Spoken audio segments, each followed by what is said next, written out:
The night was alive with the vibrant energy that only a city can produce after dark. Streetlights cast their golden glow across the rain-slicked pavement, creating an almost dreamlike quality to the urban landscape. I had just spent the evening at a downtown bar, one of those trendy places with exposed brick walls and overpriced cocktails that somehow still manages to draw crowds every weekend. The music had been good, the drinks even better, but as midnight approached, I decided it was time to head home. Let me paint the picture for you. It was that perfect time of night when the early birds had already gone home, but the true night owls were just getting started. The streets were filled with that peculiar mix of people you only see in those liminal hours between evening and early morning. I pulled out my phone and opened my rideshare app, wincing slightly at the surge pricing. The rates had nearly tripled since I'd arrived downtown, but at this point, I had few options. The last bus had already departed, and the thought of walking the 40 blocks back to my apartment wasn't particularly appealing, especially in the designer shoes I'd foolishly chosen to wear. After a moment's hesitation, I confirmed the ride and watched as the app matched me with a driver named Marcus, who was apparently 7 minutes away in a blue sedan. Those 7 minutes stretched longer than expected as I stood on the corner, shifting my weight from one aching foot to the other. The temperature had dropped considerably since I'd left my apartment earlier, and my light jacket was doing little to shield me from the chill. Just as I was considering ducking back into the bar for warmth, a blue car pulled up to the curb. I checked the license plate against my app. This was indeed my ride. What I hadn't anticipated, however, was that I wouldn't be the only passenger. As I approached the vehicle, I could see through the windows that the back seat already contained 2 people. This wasn't unusual for shared rides, of course, but it did mean I'd be squeezed in rather uncomfortably.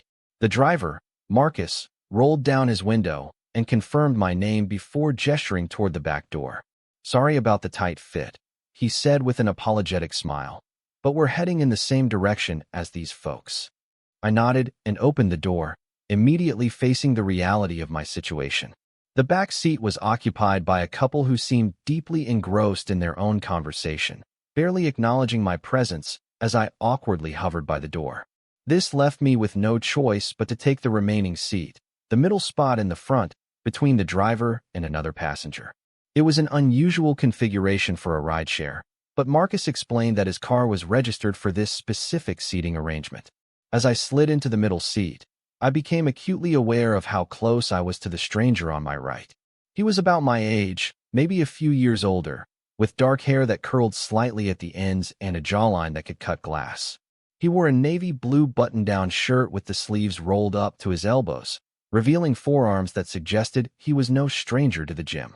When our eyes met, he smiled, the kind of smile that reaches the eyes and makes you feel like you're being let in on a secret.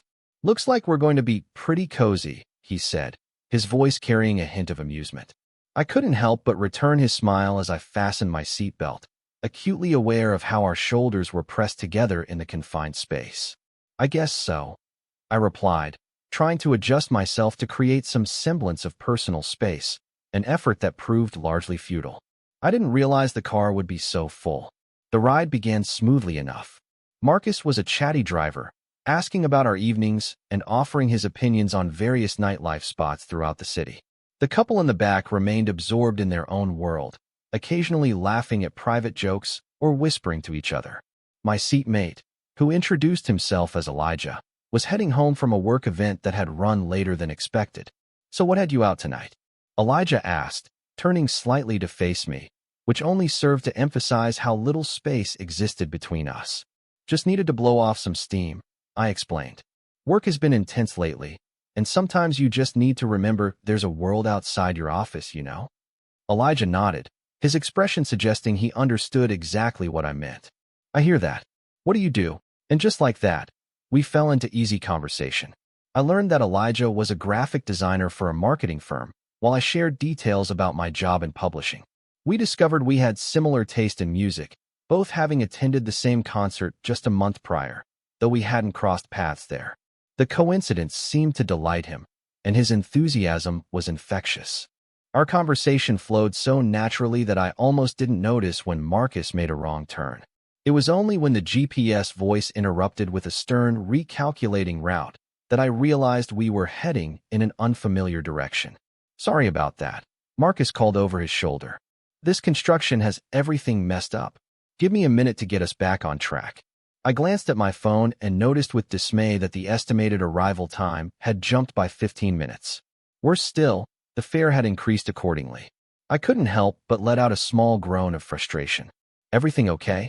Elijah asked, his brow furrowed with concern. Just watching my fare climb higher and higher, I admitted. This detour is going to cost me. Elijah leaned closer to look at my screen, his cologne, something woody with hints of citrus, momentarily distracting me from my financial concerns. Ouch, he said sympathetically. That surge pricing is brutal. And it looks like it's only getting worse. He wasn't wrong. The app was now showing an even higher surge multiplier, likely due to the bars beginning to close and more people requesting rides. At this rate, my trip home was going to cost nearly triple what I'd initially expected. You know, Elijah said thoughtfully, my place is actually just a few blocks from here. You could wait out the surge there if you wanted. Have a drink, maybe order some food, and catch a ride when the prices drop back down. I looked at him, trying to gauge his intentions. Was this a line? A casual offer between new acquaintances? Or something more? His expression was open, friendly, but there was something in his eyes, a spark of interest that suggested this wasn't entirely altruistic. I don't know, I said hesitantly. We just met.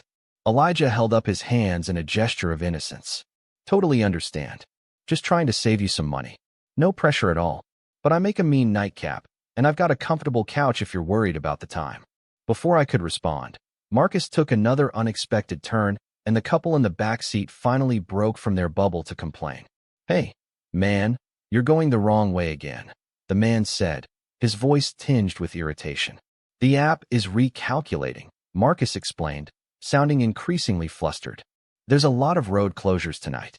The atmosphere in the car shifted, tension filling the previously comfortable silence. The couple began arguing with Marcus about the route, while I watched my estimated fare continue to climb. Elijah leaned in again, his voice low enough that only I could hear. Offer still stands, he said. No expectations, just a chance to escape this chaos, and wait until rides are more reasonable. I found myself weighing the options. On one hand, going to a stranger's apartment in the middle of the night wasn't exactly what safety experts would recommend. On the other hand, there was something about Elijah that felt trustworthy, and the thought of paying the exorbitant fare was becoming increasingly unappealing. Plus, I couldn't deny that I was enjoying his company far more than I'd expected to enjoy a rideshare experience. How far did you say your place was? I asked, my voice betraying my wavering resolve. Elijah's smile widened. About 3 blocks from here. We could even walk if you're up for it. The debate continued to rage between Marcus and the backseat couple, creating an uncomfortable backdrop to my decision-making process. I looked at Elijah again, studying his face for any red flags. All I saw was genuine interest and perhaps a hint of hope. Okay, I said finally, surprising even myself with the decision. Let's wait out the surge at your place. The relief of making a decision was immediate, and Elijah's delighted expression only confirmed that I'd made the right choice, or at least, an interesting one. He tapped Marcus on the shoulder and asked him to pull over at the next corner. Change of plans, he explained. We're going to get out here. Marcus seemed relieved to have 2 fewer passengers to deal with, especially given the ongoing disagreement with the couple in the back. He pulled over to the curb, and Elijah and I climbed out, the night air feeling refreshingly cool after the stuffy confines of the car. As the car pulled away, I suddenly felt the weight of my decision. Here I was, standing on a street corner with someone I'd met less than 30 minutes ago, about to go to his apartment. The city looked different somehow, both more intimate and more vast all at once. Having second thoughts? Elijah asked, seeming to read my expression. Because if you are, I completely understand. I can help you get another ride right now. His consideration was reassuring. No, I'm good, I said, finding that I meant it. Lead the way. We began walking side by side, our shoulders occasionally brushing in a way that sent small currents of electricity through me. The city at night had a different energy, quieter in some ways, more alive in others.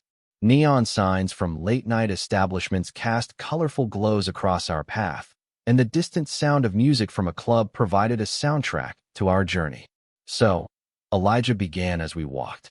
Tell me more about this steam you were blowing off tonight. Bad week. I laughed, appreciating his attempt to keep the conversation flowing naturally. More like bad month. We're in the middle of a major deadline crunch, and my boss has been particularly demanding lately. Tonight was the first time in weeks I've done anything besides work and sleep. That sounds exhausting, he said sympathetically. What made you choose tonight to break the cycle? I considered the question, realizing I hadn't really thought about it before. I guess I just reached my limit. There's only so many consecutive nights you can eat takeout at your desk before something inside you rebels. Elijah laughed, the sound warm and genuine. I know that feeling all too well. Last year, I worked on a campaign that had me pulling all-nighters for 2 weeks straight. By the end, I couldn't even remember what daylight looked like. As we continued walking, the conversation flowed effortlessly from work to hobbies, from favorite movies to embarrassing stories from college. There was an ease between us that felt rare, the kind of immediate connection that usually takes multiple meetings to establish. By the time we reached his building, a modern mid-rise with a sleek glass entrance, it felt like we'd known each other much longer than the span of a rideshare journey. Elijah led me through the lobby, nodding to the night doorman as we passed. The elevator ride to the 7th floor was brief but charged with a new kind of tension, anticipation mixed with the slightest edge of nervousness. When the doors opened, he guided me down a hallway to apartment 714. Home sweet home, he said as he unlocked the door. It's not much, but it's mine. His modesty proved unnecessary as we stepped inside. The apartment was gorgeous, an open-concept space with floor-to-ceiling windows offering a stunning view of the city skyline. The furnishings were minimal but tasteful, with a large sectional sofa facing both the windows and a mounted television. A small dining area connected to a modern kitchen with stainless steel appliances, and I could see a hallway that presumably led to the bedroom and bathroom. Wow, I said, unable to hide my admiration. This is definitely more than not much. Elijah shrugged, looking almost embarrassed. I got lucky with the timing. Signed the lease right before the neighborhood became trendy and the prices skyrocketed. He invited me to make myself comfortable on the sofa while he went to the kitchen. What's your poison? He called. I've got wine, beer, whiskey, or I can make a pretty decent old-fashioned if you're feeling fancy. An old-fashioned sounds perfect, I replied, settling onto the incredibly comfortable sofa and taking in more details of the apartment. There were framed prints on the walls. Some appeared to be his own design work. Others were pieces by artists I recognized. A bookshelf in the corner held an eclectic mix of graphic novels, art books, and literary fiction. Everything spoke of someone with thoughtful tastes and a creative mind. Elijah returned a few minutes later with 2 glasses, the amber liquid catching the light as he handed one to me. Our fingers brushed during the exchange, and I felt that same electric current from earlier. He sat down beside me, close but not crowding, and raised his glass. To miss turns and surge pricing, he said with a grin. Sometimes inconveniences lead to the best detours. I couldn't help but smile as I clinked my glass against his. To detours, I agreed, taking a sip. The drink was perfect, strong but balanced, with just the right amount of sweetness. This is really good, I said appreciatively. Where did you learn to make these? My grandfather taught me, he explained, looking pleased by my compliment. He was old school about certain things, believed every man should know how to make at least one proper cocktail, change a tire, and iron a shirt. Sounds like a wise man, I said, taking another sip. The alcohol was already beginning to warm me from the inside, relaxing muscles I hadn't realized were tense. He was, Elijah agreed, a fond expression crossing his face. He raised me after my parents split up, taught me pretty much everything important I know. The conversation deepened as we continued to drink, moving from casual topics to more personal terrain. I found myself sharing stories I rarely told on first meetings about my family dynamics, my creative aspirations beyond my current job, even my last relationship that had ended painfully 6 months prior. Elijah listened attentively, asking thoughtful questions and sharing his own experiences in return. As we talked, the physical space between us gradually diminished. What had started as a respectful distance became a comfortable proximity, our knees occasionally touching as we shifted positions. I found myself increasingly aware of these small points of contact, each one sending a pleasant warmth through me that had little to do with the alcohol. Should we check the surge pricing? Elijah asked eventually, though his tone suggested he wasn't particularly eager to send me on my way. I pulled out my phone, surprised to discover that nearly 2 hours had passed since we'd left the rideshare. The app showed that prices had indeed dropped significantly, almost back to normal rates. I should have felt relieved, but instead found myself strangely disappointed. Looks like the surge is over, I said, showing him the screen. I should probably head home. Elijah nodded, though I thought I detected a hint of disappointment in his expression as well. Of course, I can call you a ride right now if you want. There was a moment of silence between us, heavy with unspoken possibilities. The rational part of my brain knew the sensible choice was to thank him for his hospitality and head home. But another part, the part that had been awakened by our connection, wanted to stay. Or, Elijah said hesitantly, breaking the silence, you could have another drink.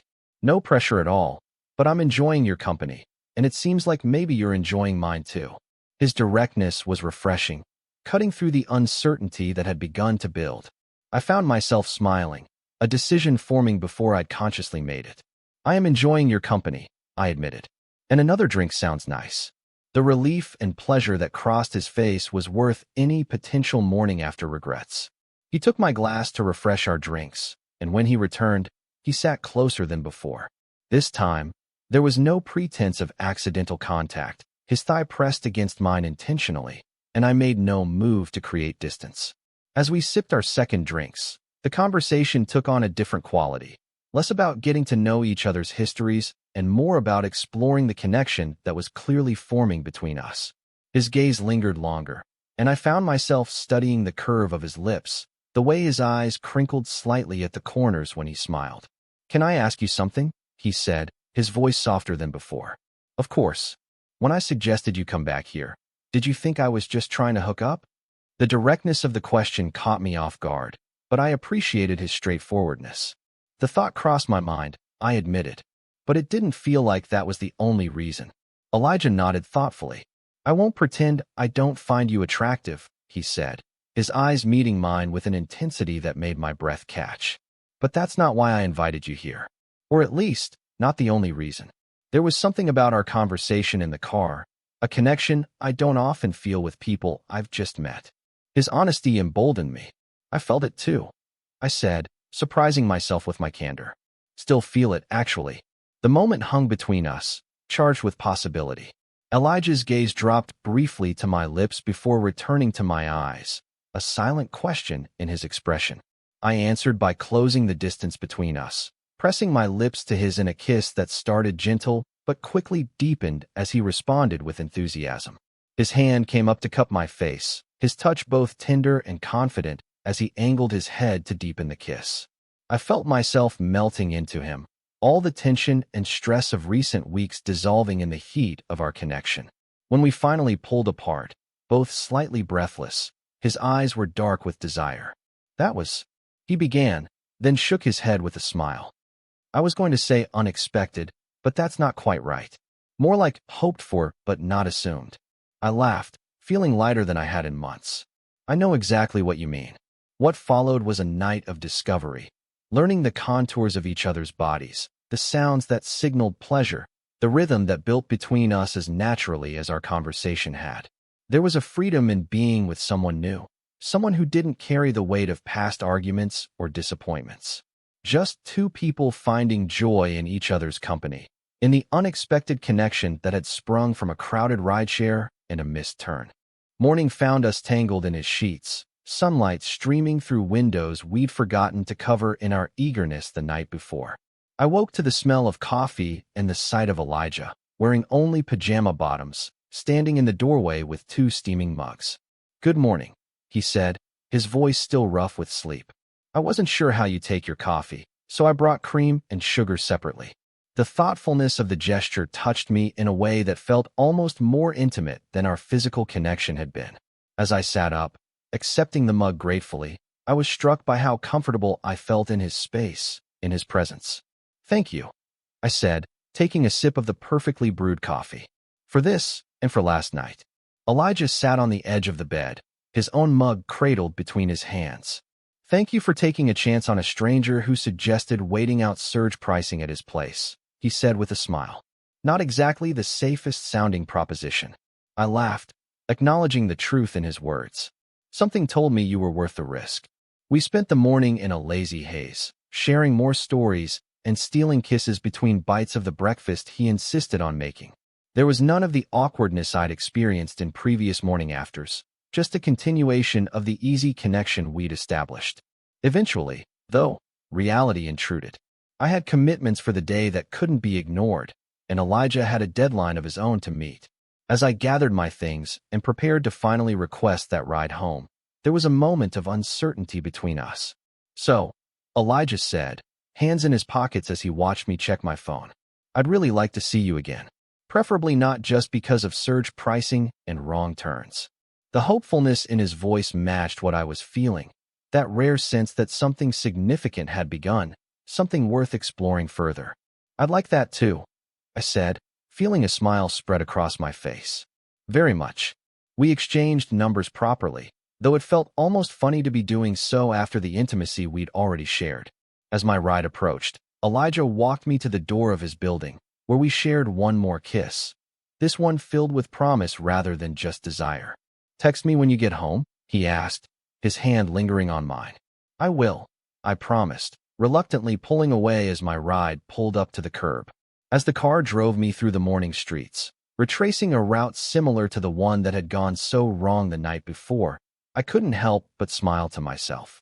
What had started as a frustrating detour had led to an unexpected connection, a reminder that sometimes the best experiences come from embracing the unplanned moments. My phone buzzed with a text from Elijah. Already missing your company. Dinner this week. As I typed my reply, an enthusiastic yes, I thought about how differently the night could have gone. If the driver hadn't missed that turn, if the car hadn't been so crowded, if I'd chosen to pay the surge pricing instead of accepting Elijah's offer. So many small decisions that had led to something that already felt significant. The city looked different in the morning light, full of possibility and new paths to explore. I settled back in my seat, watching the familiar landmarks pass by, grateful for a missed turn that had somehow led me exactly where I needed to be.